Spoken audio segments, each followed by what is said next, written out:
Dear friends, next article is AIDS, acquired immunodeficiency syndrome. Acquired म्हणजे जी disorder आपण स्वतःहून दुसऱ्याकडनं मिळवली किंवा काही कारणानं मिळवली. acquired. पण काय? Immunodeficiency syndrome. रोग प्रतिकार शक्ती कमी होणं. रोग प्रतिकार शक्ती कमी होणं. So it is a deficiency of immunosystem.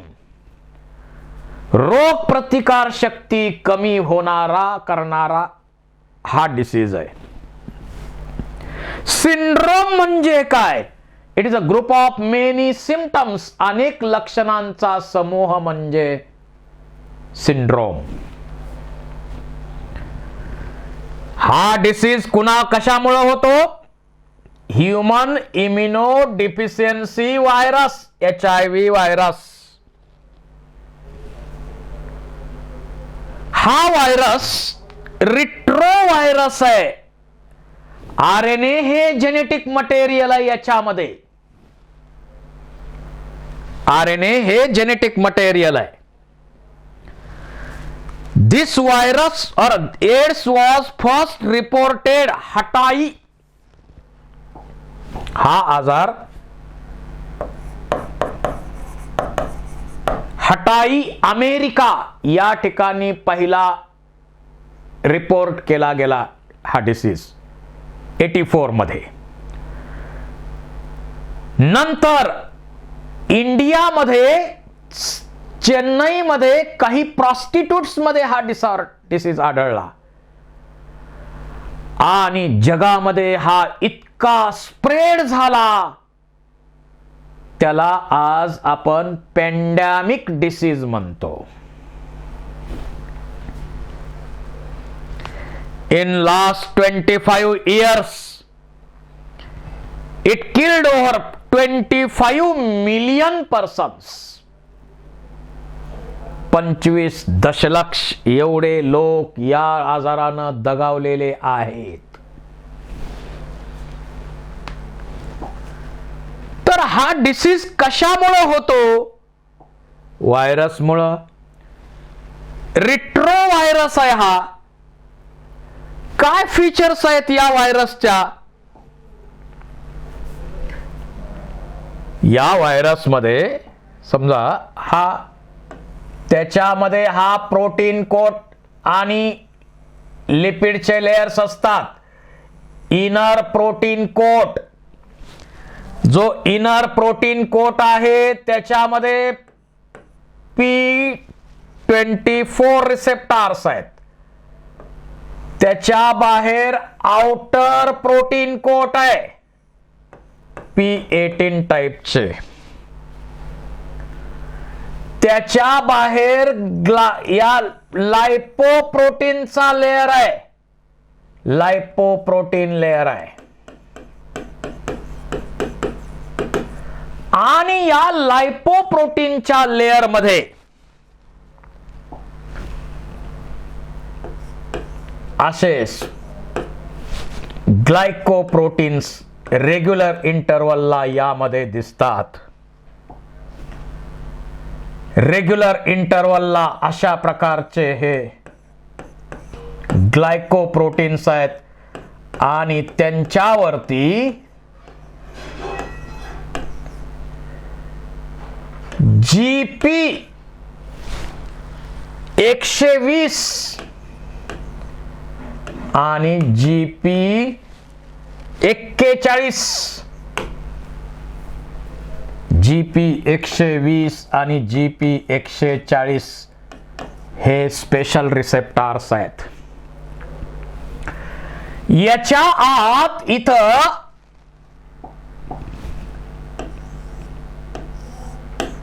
Reverse transcriptase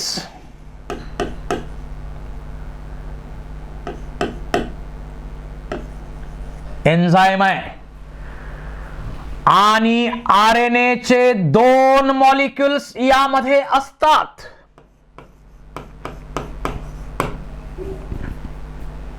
आरएनएचे 2 molecules या ठिकाणी आहेत.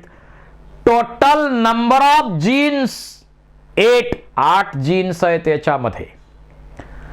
आणि हा डिसीज आफ्रिकन मंकीज मधून ह्युमन मध्ये आला असावा असं म्हटलं जातं.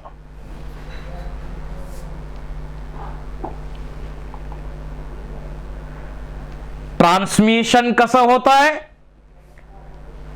Through sexual contact with infected person. Unsafe sexual contact, infected person बरोबर सेक्शुअल कॉन्टॅक्ट मुळे याचं ट्रान्समिशन होतं. शेअरिंग ऑफ इन्फेक्टेड निडल्स, त्यांच्या वापरामुळं इन्फेक्शन होतं. Transfusion of contaminated blood and blood products, यामुळं पण होतं. आणि इन्फेक्टेड मदर कडून प्लासेंटा मार्फत याचं ट्रान्समिशन तिच्या चाइल्ड कडे होत असतं. High risk peoples of getting HIV, the individuals with multiple sex partners, अनेक पार्टनर बरोबर सेक्स करणाऱ्या व्यक्ती. ड्रग ऍडिक्ट, इंट्राव्हेनसली हे लोक ड्रग घेतात तशा लोकांमध्ये याची रिस्क जास्त आहे. Individuals requires repeated blood transfusion, ज्यांना रिपीटेड ब्लड ट्रान्सफ्युजन करावं लागतं त्यांच्यामध्ये रिस्क जास्त आहे.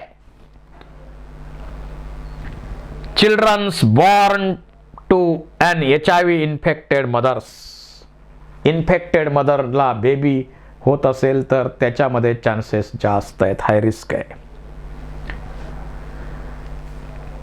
Generally kissing, hugging, sharing of food, insect bites, toilet वापर करणे, bathing, sneezes and cough, sweat, यामधून याचं ट्रान्समिशन होत नाही. It does not spread by mere touch or physical contact. It spreads only to body fluids. हे body fluid च्या contact मुळे फक्त ट्रान्समिशन होत आहे. There is a time lag from few months to 5 to 10 years. त्याचा incubation period जो आहे तो 5 ते 10 वर्ष हा इन्क्युबेशन पिरियड असतो. इन्फेक्शन केल्यानंतर 3 महिन्यापर्यंतचा जो पिरियड आहे त्या दरम्यान तुम्ही कुठलीही टेस्ट करा, टेस्ट पॉझिटिव्ह येत नाही. तो विंडो पिरियड असतो. आणि 3 महिन्यानंतर मग टेस्ट केल्यावर तुम्ही एलायझा टेस्ट, एक प्रायमरी टेस्ट करू शकता. आणि एलायझा नंतर कन्फर्मेटरी टेस्ट म्हणून तुम्ही वेस्टर्न ब्लॉट टेस्ट करू शकता. कन्फर्मेटरी टेस्ट आहे ती. There is a time lag from 3 months to 5 to 10 years. जे शक्यतो 28 महिने हा पिरियड दिलेला आहे. अपीअरन्स ऑफ सिम्पटमला एवढा मोठा पिरियड दिलेला आहे. आता कोणताही व्हायरस असेल तरी तो व्हायरस त्याचं लाईफ सायकल कसं असतं? व्हायरस पर्टिक्युलर टार्गेट सेल असते, होस्ट सेल असते, त्याच सेलमध्ये इन्फेक्शन करतो, कुठल्याही सेलमध्ये करत नसतो. जसं सर्दीचा व्हायरस नाकातच इन्फेक्शन करणार आहे, दुसऱ्या सेलमध्ये करणार नाही आहे, तसा हा व्हायरस काय करतो पहा. याच्यावर व्हायरल प्रोटीन कोट्स 2 आहेत, त्याच्यावरती लायपोप्रोटीनचं कोटिंग आहे, स्पाइक्स आहेत, रेग्युलर इंटरवलला आरएनएचे 2 मॉलिक्युल्स आहेत आणि रिव्हर्स ट्रान्सक्रिप्टेज एन्झाइम आहेत. हा व्हायरस कुणावरती आक्रमण करतो तर CD4 सेल्स, म्हणजेच हेल्पर सेल्स अतिशय महत्वाच्या सेल्स आहेत. हेल्पर सेल अतिशय महत्वाच्या आहेत, कारण याच सेल आपल्याला सांगतात कोण आपलं आहे आणि कोण शत्रू आहे. हे शत्रूला ओळखण्याचं काम या सेल्स करतात, CD4 सेल्स किंवा हेल्पर सेल्स. त्यांच्या कॉन्टॅक्ट मध्ये येणार, कारण त्या CD4 रिसेप्टर, CD4 सेल्स वरतीच याचे रिसेप्टर्स असतात. त्यामुळं बाइंड होणार, होल पाडणार सेलला, आणि आपलं जेनेटिक मटेरियल व्हायरल RNA त्या होस्ट सेल मध्ये इन्सर्ट केलं जातं. आता genetic material viral RNA insert केल्यानंतर त्याच्याबरोबर रिव्हर्स ट्रान्सक्रिप्टेज पण पाठवलंय. ते रिव्हर्स ट्रान्सक्रिप्टेज एन्झाइम काय करतं, आपण सिक्वेन्स इथं लिहून घेऊ. इथं सिक्वेन्स आपण लिहू. व्हायरस चा कॉन्टॅक्ट CD4 सेल्स बरोबर आला, कारण त्याचे रिसेप्टर त्याच्यावर आहेत. इन्फेक्शन करणार आणि RNA त्याचं जे आहे व्हायरसचं ते इंजेक्ट केलं जाईल होस्ट सेल मध्ये. होस्ट सेल मध्ये RNA इंजेक्ट केल्यानंतर त्याचबरोबर त्याच्याबरोबर रिव्हर्स ट्रान्सक्रिप्टेज एन्झाइम सुद्धा पाठवलेला आहे. त्याच्या सहाय्यानं काय होतं, हा व्हायरसचा जो RNA आहे तो होस्टची मेटाबॉलिक मशिनरी आपल्या ताब्यात घेतो. Takes over host metabolic machinery. आणि होस्टची मेटाबॉलिक मशिनरी वापरून हा काय करतो, RNA पासून सुरुवातीला सिंगल स्ट्रँडेड DNA बनतो, पुन्हा त्याचं कन्व्हर्जन डबल स्ट्रँडेड DNA मध्ये होतं.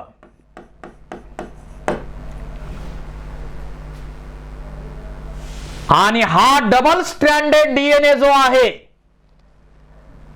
तो इट गेट इंटिग्रेट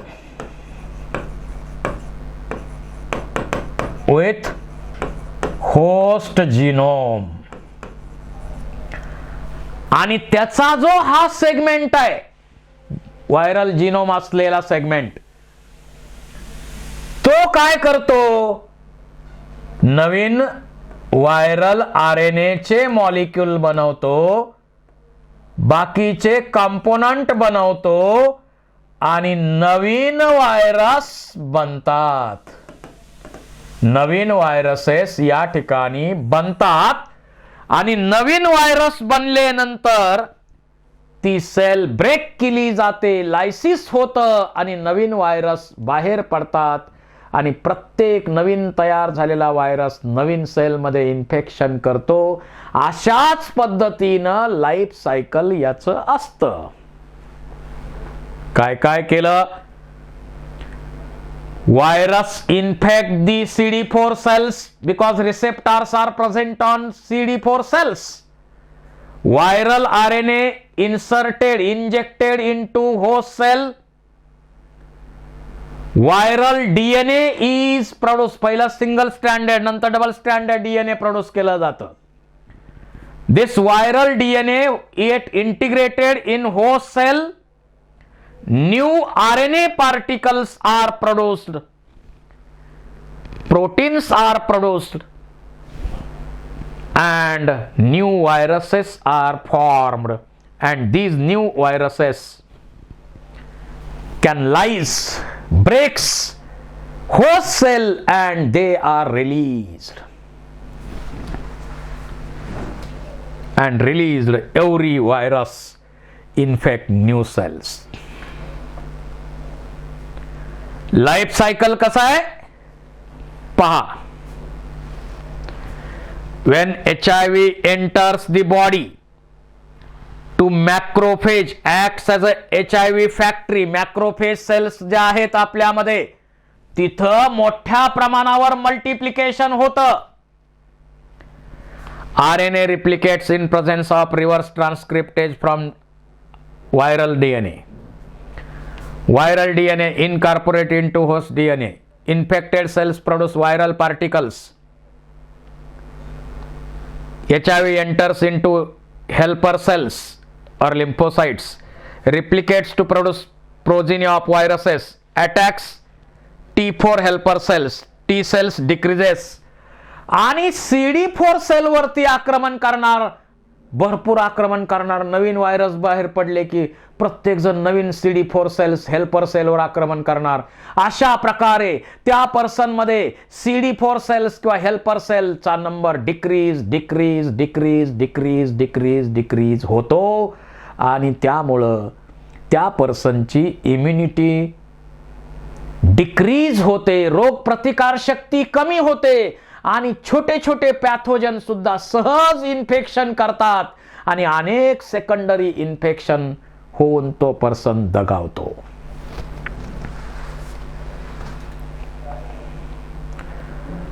आता याचं डायग्नोसिस आपण कसं करतो?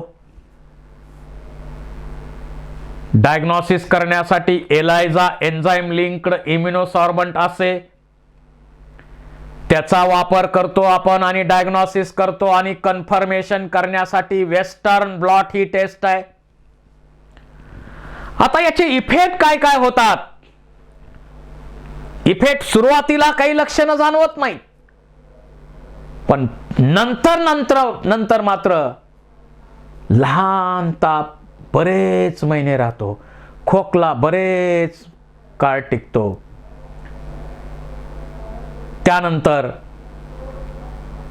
सडन लॉस ऑफ वेट, 10 किलोनी वजन कमी होतं आणि एकदम स्लिम होतो, बारीक होतो. म्हणून या डिसीजला नाव दिलंय स्लिम डिसीज.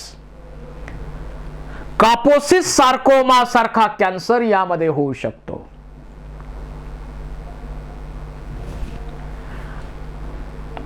बघा, during this period person suffers from fever, diarrhea, weight loss due to deficiency of T4 cells. He may be infected by mycobacterium, viruses, fungi, parasites like toxoplasm. आणि अशी अनेक लक्षणांचा समूह त्यामध्ये दिसतो, त्याला ARC म्हणतो, एड्स रिलेटेड कॉम्प्लेक्स.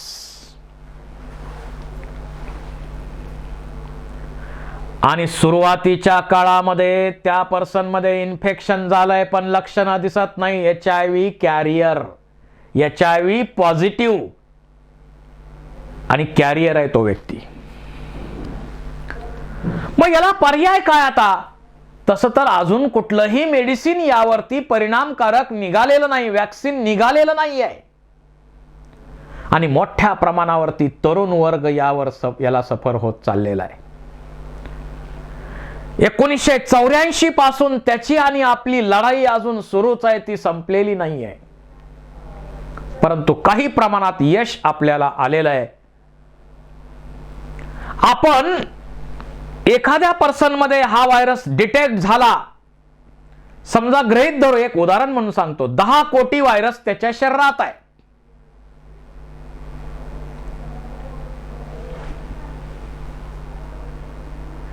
AZT नावाचं आपण ड्रग बनवलंय, ते जर दिलं त्याला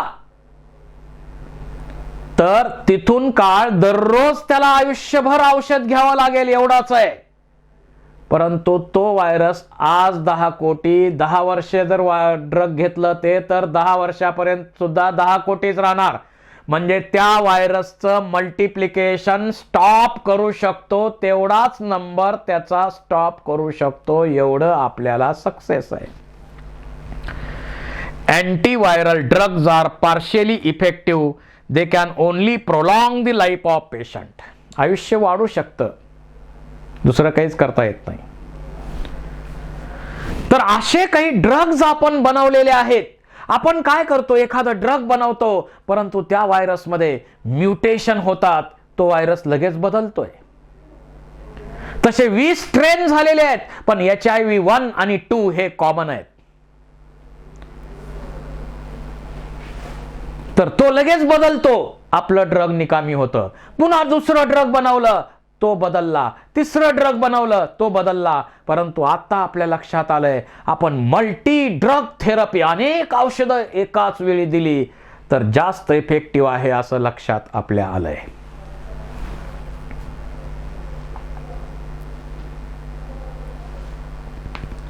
पर्याय काय काय करू शकतो आज तरी आपल्या पुढं लोकांना एज्युकेट करणं हा एक महत्वाचा पर्याय आहे.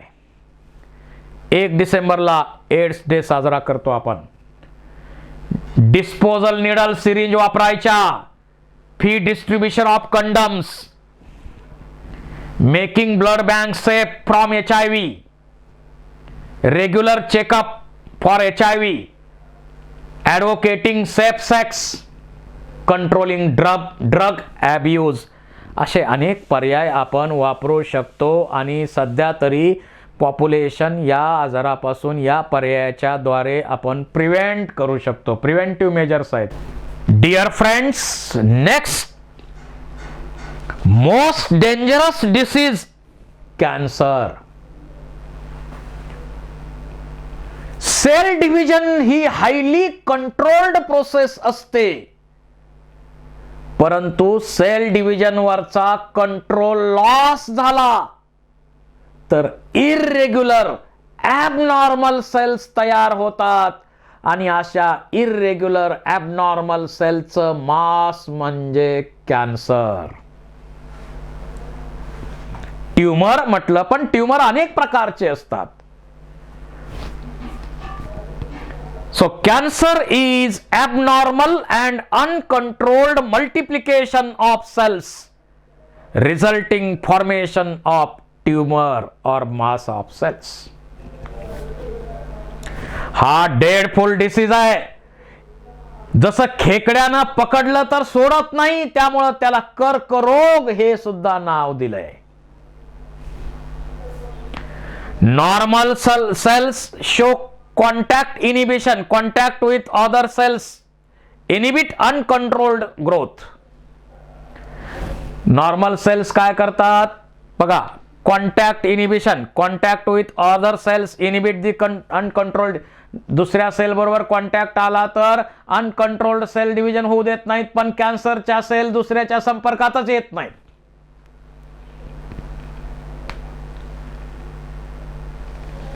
Types of tumours. Benign tumour, जे ट्यूमर जिथं झाले, कॅन्सर जिथं झालाय तिथंच त्याच्यावरती कॅप्सूलचं कव्हरिंग असतं, तिथंच राहतो, दुसरीकडं स्प्रेड होत नाही.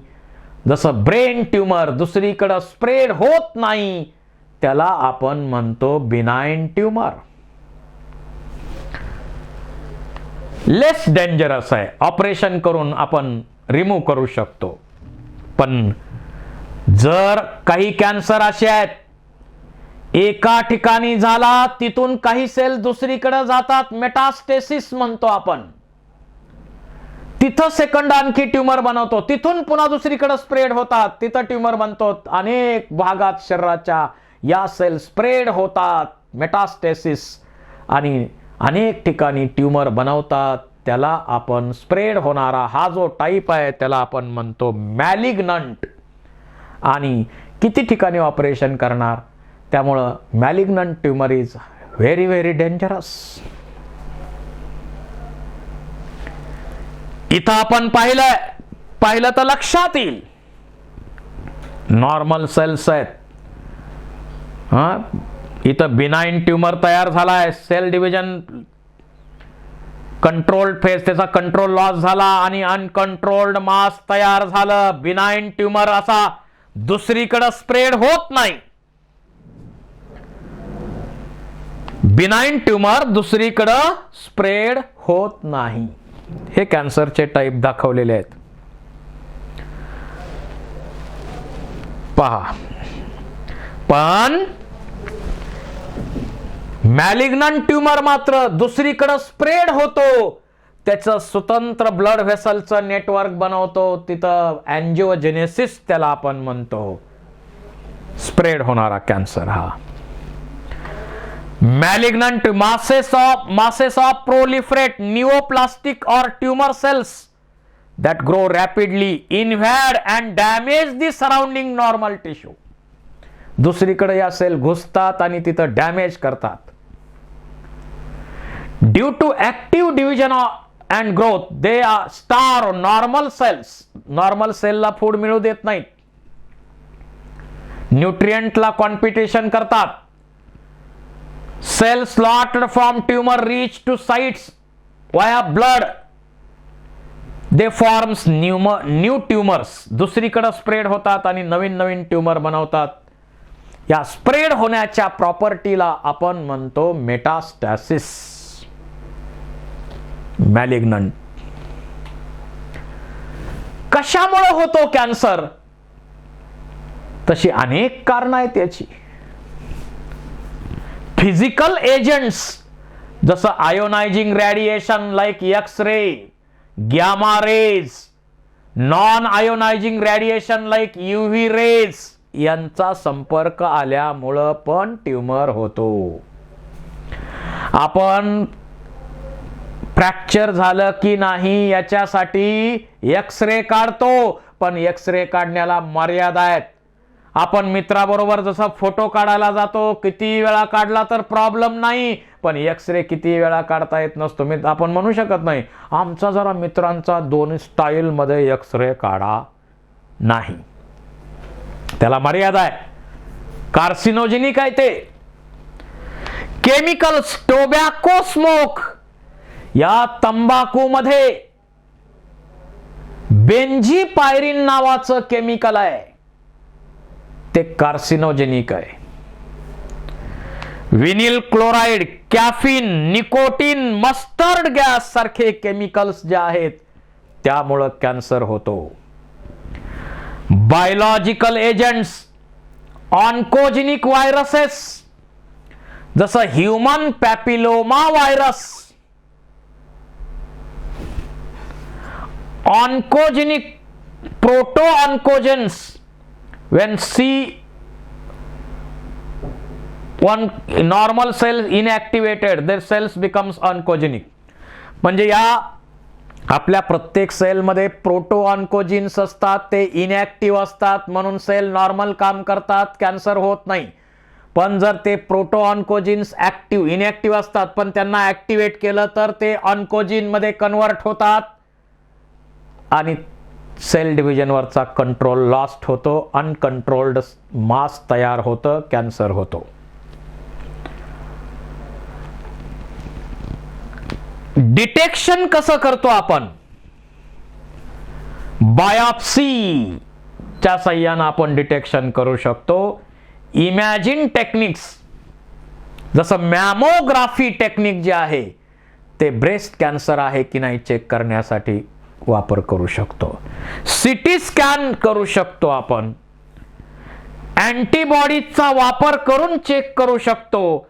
मॉलिक्युलर बायोलॉजीचे टेक्निक वापरून सुद्धा आपण चेक करू शकतो. वेगवेगळे टेक्निक वापरून आपण याचं चेकिंग किंवा डायग्नोसिस करू शकतो. बायोप्सी मध्ये काय केलं जातं? Thin piece of suspected tissue, जो टिश्यू आहे ज्याच्यात संशय आपल्याला, तो टिश्यू स्टेन केला जातो आणि मायक्रोस्कोपच्या खाली त्या सेलचा स्टडी केला जातो. ल्युकेमिया असेल, बायोप्सी ऑफ हिस्टोपॅथॉलॉजिकल स्टडीज, ब्लड आणि बोन मॅरोच्या टेस्ट घेतल्या जातात आणि त्याचा चेकिंग त्याचं केलं जातं. इमॅजिंग टेक्निक मध्ये सिटी स्कॅन आपण करतो, 3D इमेज वगैरे याच्यात समजा MRI करतो आपण, MRI स्कॅन आपल्याला माहित आहे. Antibodies against cancer specific antigens, त्याचाही वापर करून आपण हे चेक करू शकतो. आणि molecular technology detect cancer related genes to avoid carcinogens, याचाही वापर करून आपण चेकिंग करू शकतो. आता याला ट्रीटमेंट काय? रेडिओथेरपी. ज्या ट्यूमर सेल्स आहेत त्या इरॅडिटेटेड लिथली विदाउट डॅमेजिंग सराउंडिंग टिश्यू. आपण रॅडिएशनचा मारा करणार, त्यामध्ये फक्त कॅन्सरच्या सेल मारल्या जाणार. नॉर्मल सेलला इंटॅक्ट ठेवण्याचं काम केलं जातं. रेडिओथेरपी आहे. केमिकल किमोथेरपी वापरतो आपण. ड्रग्ज इथं मोठ्या प्रमाणावर वापरतो आणि त्याच्या साह्यानं कॅन्सर वर उपचार आपण करतो, परंतु त्याच्यामुळे हेअर लॉस होतो. आपण पाहिलंय कॅन्सर ज्यांना झालेला असतो त्यांना किमोथेरपी वापरल्यामुळे हेअर लॉस होतो, ॲनिमिया होतो. त्याचबरोबर immunotherapy, patients are given to biological response modified alpha interferon. ते दिलं त्यामुळं काय होतं, which activates their immuno system to help to destroy the tumour. त्याचबरोबर सर्जरी आपण करतो. या सर्जरीमध्ये बिनाईन ट्यूमर असेल, समजा ब्रेन ट्यूमर असेल, तर सर्जरी करून तो ट्यूमर आपण रिमूव्ह करू शकतो. आणि शेवटी मल्टी ड्रग थेरपी सुद्धा आपण यामध्ये वापरू शकतो. आता जे कॅन्सरचे प्रकार आहेत, जसं कार्सिनोमा, इपिथेलियल सेलचा झालेला कॅन्सर, स्किन कॅन्सर त्यात येतो. 85% कॅन्सर तेच आहेत. सार्कोमा, कनेक्टिव्ह टिश्यूला झालेला कॅन्सर. ल्युकेमिया, ब्लड सेल, WBCचा नंबर प्रचंड वाढणे. लिम्फोमा, लिम्फ नोडला झालेला. अनेक टाईप आहेत कॅन्सरचे. तर अशा प्रकारे कॅन्सरवरती उपचार आपण करू शकतो.